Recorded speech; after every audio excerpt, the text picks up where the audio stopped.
મારી હારે તમને હું કહું કેવા અનુભવ થયેલા. હું જ્યારે નવો હતો, જ્યારે સ્ટાર્ટિંગમાં હતો, સ્ટાર્ટિંગ કરતો હતો ત્યારે કેવું થતું હતું કે આપણે દુકાને જઈને કહેવું ભાઈ મેં આ ચાલુ કર્યું છે, તો અહીંયાથી આપણે વસ્તુ લેવાની થાય ને તો આપણને તો હું ઘણી બધી વસ્તુ ગમતી હોય, પણ શું કરે એ લોકો નવા હોય ને એટલે એમને તો ખબર જ હોય, એકવાર લઈ જાય છે, આવશે ન આવે એ બધું જાણતા જ હોય. તો મારી હારે એવું થયું હતું. મેં કીધું કે મારે 5,000નો સામાન લેવો, પણ એ 5,000ના સામાનમાં સ્ટાર્ટિંગ કરવાનું હતું. એક દુકાનેથી હું લેવા ગયો હતો સાહેબ, એમાં એ લોકોએ એ વ્યક્તિએ કેવું કર્યું હતું, આપણે નામ નથી લેતા, એને રિટેલ ને હોલસેલ એમાં ખાલી 1-2 રૂપિયાનો ફેર, જાજો ફેર નહીં. રિટેલમાં તમે એટલે કે એ તમે નોર્મલ રીતે લેવા જાઓ ને તો તમને એ વસ્તુ 100 રૂપિયામાં મળતી હોય, બરાબર. અને હું લેવા ગયો હોલસેલમાં, મારે વેચવાનું હોય, 100 વાળી વસ્તુ મને એ 110માં, એવી રીતે 120માં એવી રીતે બટકાયેલી. કારણ કે આપણે તો નવા હોય, આપણને ખબર પડતી ન હોય આ કેટલામાં આવતી છે. હવે એ આપણે વસ્તુ એ હોમાં આવે. ચાલો મિત્રો, હું લીંબડિયા વિશાલ તમારું સ્વાગત કરું છું આજના આપણા વિડીયોમાં. તો વિડીયોમાં બના રહેજો તમે. જ્યારે આપણે ધંધો નવો ચાલુ કરીશી ત્યારે આપણે પરચેજિંગ કરવા કે શોપિંગ કરવા કે આપણે ધંધાની ખરીદી કરવા ગમે ત્યાં જઈ તો આપણને શું પ્રોબ્લેમ આવે એ તમને હું કહેવાનો છું. અને આ વિડીયો બધાને લાગુ નથી પડતો. જેને જૂના દુકાનદાર છે એને તો ખબર જ હોય, જે નવો ચાલુ કરવા માગે છે, નવી દુકાન કરવા માગે છે, એના માટે આ ખાસ વિડીયો છે. તો આપણે જે ધંધો ચાલુ કરીએ ત્યારે ઘણી બધી પ્રોબ્લેમ આવે છે. જ્યારે તમે ખરીદી કરવા જાઓ અને હોલસેલર પાસે તમે જ્યારે કોઈ બી સિટીમાં જાઓ છો, તો અત્યારે આ જમાનો એવો થઈ ગયો હોય ને કે હોલસેલર તમને ઓળખી જાય કે આ નવો વેપારી છે, એક જૂનો છે, તો એને ખબર જ પડી જાય. અને તમે છેતરાવ ન એનું ખાસ ધ્યાન રાખવાનું. એ તમને હું કહું, તમારે ખરીદી કરવા જાઓ તો પહેલાં તો જોઈ લેવાનું કે સામેવાળો વેપારી કેવો, પછી જ તે તમારે ખરીદી કરવાની છે. અને પહેલાં બહુ એક હામટી ખરીદી કરવાની નથી, થોડી કરવાની છે. એટલે તમને આઈડિયા આવી જશે કે આ વેપારી વિશ્વાસુ છે કે નથી. તો ઘણી વખત એવું થાય કે તમે જઈને કહો ભાઈ હું નવો ધંધો ચાલુ કરું છું, નવી દુકાન ચાલુ કરું છું અને મારે સામાન લેવાનો છે, તો એમાં એવું થાય તો તમને એ પૂછે કે લાવો તમારું લિસ્ટ, બરાબર. તો તમે કાંઈક તો લિસ્ટ બનાવ્યું જ હોય કે આ ધંધો ચાલુ કરતા હોય એટલે આ વસ્તુ જોઈશે, આ વસ્તુ જોઈશે. હવે લિસ્ટમાં એવું બને કે આપણે ઘણી બધી આઈટમ લખી હોય, પછી કેવું થાય કે એ લોકો લિસ્ટ એમના માણસો પાસે ગોડાઉનમાંથી કઢાઈ નાખે અને પેકાઈ કરાવી નાખે બોક્સમાં. હોલસેલર પાસે કેવું થાય કે તમે વસ્તુ લખી હોય થોડી અને એને શું હોય પૂરેપૂરા બોક્સ, પૂરા 24ના પેકિંગ હોય, 12ના પેકિંગ હોય, એ શું થાય એક હામટા પેકિંગ જ નાખી દે. એટલે તમારું બિલ શું થાય દે, તમારું બજેટ હોય 30,000નું થઈ જાય 50,000નું. અને પછી એમ કે આ ચાલુ કરો એટલે એટલું તો જોવે જ તે ને એટલું તો હોય જ જાય છે. ખરેખર એવું હોતું નથી. ધંધો નવો ચાલુ થાય ને એટલે આપણે વેરાયટી પૂરી કરવી પડે અને ડાયરેક્ટ તો ચાલવા ન માંડે. એટલે શું થાય એ બધું આપણે તો એ વસ્તુ કાઢવામાં આપણે જ્યારે નવો ધંધો હોય ને તો આપણને પાણી આવી જાય. એ વસ્તુ જલ્દીથી નીકળાય નહીં, કારણ કે હું આપણી પાસે ગ્રાહક હોય નહીં, આપણે ધંધો સેટ કરવાનો હોય. એટલે એવું થાય. તો એ જેથી કરીને આપણે છે ને વેપારી ધ્યાન જ રાખવાનું ગોતતી વખતે કે આપણને વેરાયટી પૂરી પાડી શકે. તમારે 2 પીસ જોતા હોય 2, 5 જોતા હોય 5, એવા જ વેપારી ગોતવાના. અને મારી હારે તમને હું કહું કેવા અનુભવ થયેલા. હું જ્યારે નવો હતો, જ્યારે સ્ટાર્ટિંગમાં હતો, સ્ટાર્ટિંગ કરતો હતો ત્યારે કેવું થતું હતું કે આપણે દુકાને જઈને કહેવું ભાઈ મેં આ ચાલુ કર્યું છે, તો અહીંયાથી આપણે વસ્તુ લેવાની થાય ને તો આપણને તો હું ઘણી બધી વસ્તુ ગમતી હોય, પણ શું કરે એ લોકો નવા હોય ને એટલે એમને તો ખબર જ હોય, એકવાર લઈ જાય છે, આવશે ન આવે એ બધું જાણતા જ હોય. તો મારી હારે એવું થયું હતું. મેં કીધું કે મારે 5,000નો સામાન લેવો, પણ એ 5,000ના સામાનમાં સ્ટાર્ટિંગ કરવાનું હતું. એક દુકાનેથી હું લેવા ગયો હતો સાહેબ, એમાં એ લોકોએ એ વ્યક્તિએ કેવું કર્યું હતું, આપણે નામ નથી લેતા, એને રિટેલ ને હોલસેલ એમાં ખાલી 1-2 રૂપિયાનો ફેર, જાજો ફેર નહીં. રિટેલમાં તમે એટલે કે એ તમે નોર્મલ રીતે લેવા જાઓ ને તો તમને એ વસ્તુ ₹100 મળતી હોય, બરાબર. અને હું લેવા ગયો હોલસેલમાં, મારે વેચવાનું હોય, 100 વાળી વસ્તુ મને એ 110માં, એવી રીતે 120માં, એવી રીતે બટકાયેલી. કારણ કે આપણે તો નવા હોય, આપણને ખબર પડતી ન હોય આ કેટલામાં આવતી છે. તો હવે આપણે વસ્તુ એ 100માં વેચે ને આપણે કેટલામાં વેચવાની હોય, 10 ચડાવી 150માં. તો શું થાય, આપણું માર્કેટ બગડે, આપણા ગ્રાહક તૂટે. તો એવું થાય ઘણી વખત, એવું બધું ઘણી બધી આઈટમમાં. તો પછી અમે જૂના થઈ ગયા, એકવાર જ હું લેવા ગયો, પછી મને ખબર પડી ગઈ કે આ રીતનું બધું છે. પછી આપણે બીજા વેપારી ગોત્યા, પછી ત્યાં નફો થોડો ઓછો હતો, પણ આપણને કોઈ દી છેતરા નહીં.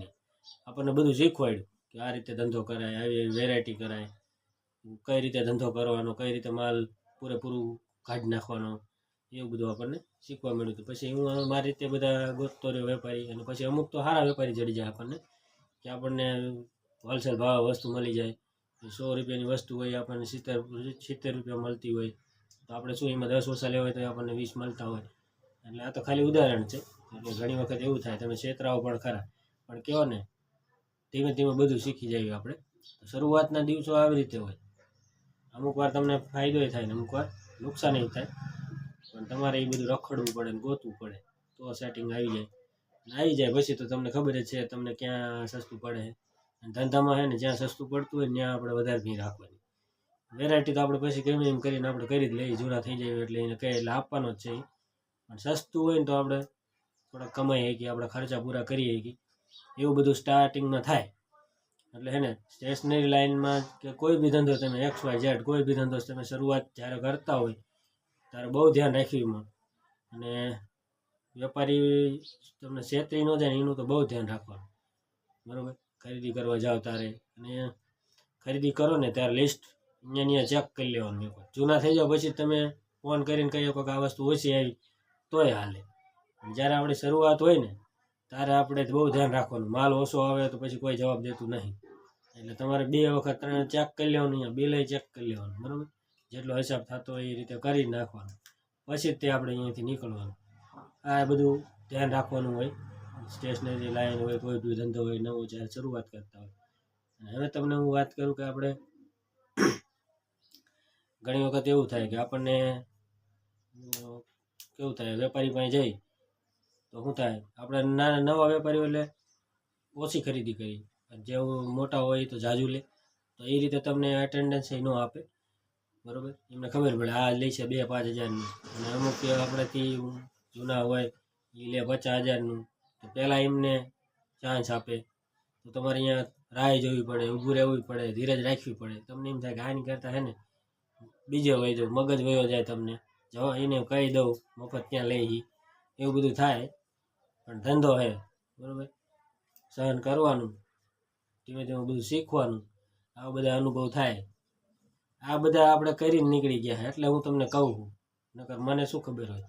આ શું આપણે વરાહ ઉપર થઈ ગયું એટલે હવે મને બધી ખબર પડે. હવે મારી પાસે એવા કોન્ટેક્ટ થઈ ગયા છે કે હવે આપણે જવું ન પડે, ફોન કરી ઓર્ડર લખાઈ દઈ તો ડાયરેક્ટ આપણી પાસે પહોંચી જાય પાર્સલ. પેમેન્ટ પછી કરી તોય ચાલે, તો જેમ જૂના થાવ એમ થાય. અને ગમે અહીંયા બગાડવાનું, જેમ બને એમ ઓછું બગાડવાનું. આપણને ન પોસાય તો શાંતિથી નીકળી જવાનું, બરાબર. બીજેથી આપણે માલ લઈ લઈએ, બગાડવાનું નહીં ખોટે રીતે. કારણ કે હું ક્યારે કોની જરૂર પડે એનું આપણને કાંઈ ખબર હોય નહીં. એટલે આ બધી ધંધાની હકીકત છે કાળી. આવું બધું કોઈ તમને કહે નહીં. આપણે અમુક કોમેન્ટ જોયા હતા અમુક વિડીયોમાં, એટલે આપણે આ વિડીયો બનાવ્યો. સ્ટાર્ટિંગમાં તો તમને હું લિસ્ટ બતાવું, બરાબર. તમારે ચાલુ જ કરવું હોય તો શું વસ્તુ લેવી છે એ તમને હું એક લિસ્ટ મેં બનાવીને રાખેલું હતું જ્યારે હું નવો હતો. આપણે ચાલુ કરવાનું હતું ત્યારે મેં નવરા યાદી બનાવી હતી, લિસ્ટ બનાવી નાખ્યું હતું મારે એટલી ખરીદી કરવાની. એ તમને હું દેખાડું.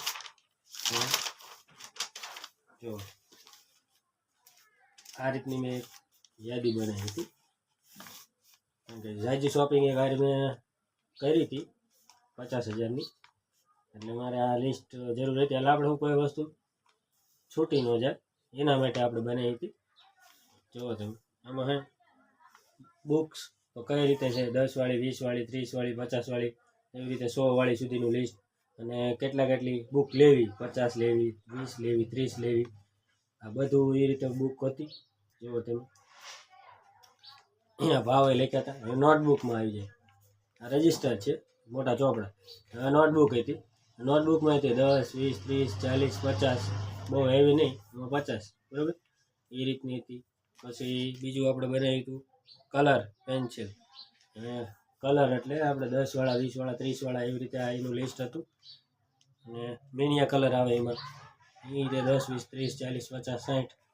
પછી આ છે સ્કેચ પેન કલર હતા, એમાં 10, 20, 30, 40. વોટર કલર હતા 10, 20, 30, 40, એ બધાનો અહીંયા ભાવ છે. રબર આપણે કેવા લેવા, એકથી માંડી રૂપિયો, 2, 3, 5, 10, એવી રીતે નોર્મલ, બરાબર. પછી સંચામાં તે 1, 2, 3, 4, 5, બરાબર. પેન્સિલું, પેન કેટલા વાળી લેવી, 5 વાળી, 10 વાળી, 20 વાળી. પેન્સિલુમાં તે 3 વાળી, 5 વાળી, 7 વાળી, 10 વાળી, સરા પેન્સિલને એવું આવે.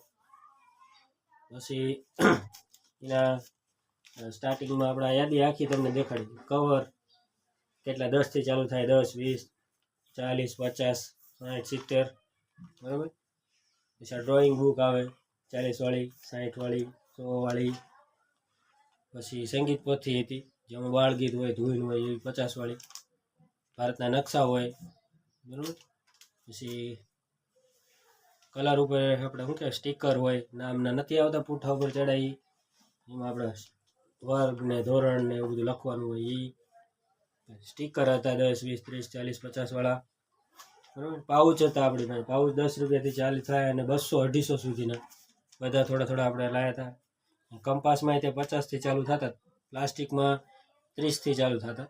એ આપણે 100, 150, 250, 350 એવા બધા પાઉચ હતા. ડાયરીઓ હતી 5 વાળી, 10 વાળી. આ બાજુ જો પેડ હતા 50 વાળા, 80 વાળા, 100 વાળા, 200 વાળા, 150 વાળા, બરાબર. પાટી આપણે સ્કેલ, સ્લેટ પાટી એ હતી. એમાં 30 વાળી હતી, 50 વાળી, 100 વાળી, 70 વાળી, એવી બધી અલગ અલગ. સ્ટેપલર હતા, બ્રાન્ડ બધા લીધી, કાંગારૂ. અને સરા પેન્સિલ હોય આપણે જે લીડ પેન્સિલ કહીએ, 10 વાળી, 20 વાળી, એ બધી, બરાબર. ગ્લુ ગન ને ગ્લુ ને પછી આપણે પેલું કદમ ને એક કડિયા ને એવું બધું, આખી એક્સ્ટ્રા બધા ગલ્લા ને એવું બધું ઘણું બધું આખું લિસ્ટ હતું આપણી પાસે.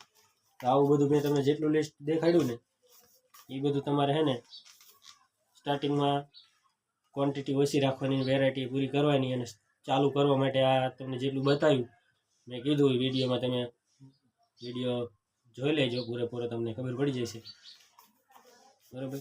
આ જ્યારે સ્ટાર્ટિંગ કરવું હોય ને તો તમારે ખાલી ચાલુ કરવા માટે 50, બરાબર. આ થોડી જ વસ્તુ આવશે, ફર્નિચર અલગ રહેશે, બાકી બધું જુદું રહેશે, બરાબર. કોઈ ચાલુ કરવું હોય ઓછા રોકાણમાં તો ઓછામાં ઓછા 50, એથી નીચે જાઓ તમારે પછી કાંઈ સરખું વળે નહીં, બરાબર. અને વધારેમાં વધારે આપણે તમે જેટલા નાખો એટલે મિનિમમ 50 તો જોઈશે, બરાબર. ત્યાં આપણે ખાલી ચાલુ થાય, પછી તમને જેમ આઈડિયા આવી જાય એમ વધારતું જવાનું.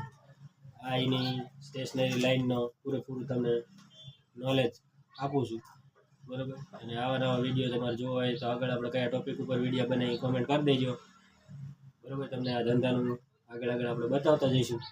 તો આ વિડીયોમાં તમને મજા આવી તો તમારા મિત્રોમાં, સગાવાલામાં શેર કરી દેજો. આપણી ચેનલને સબસ્ક્રાઈબ કરી દેજો.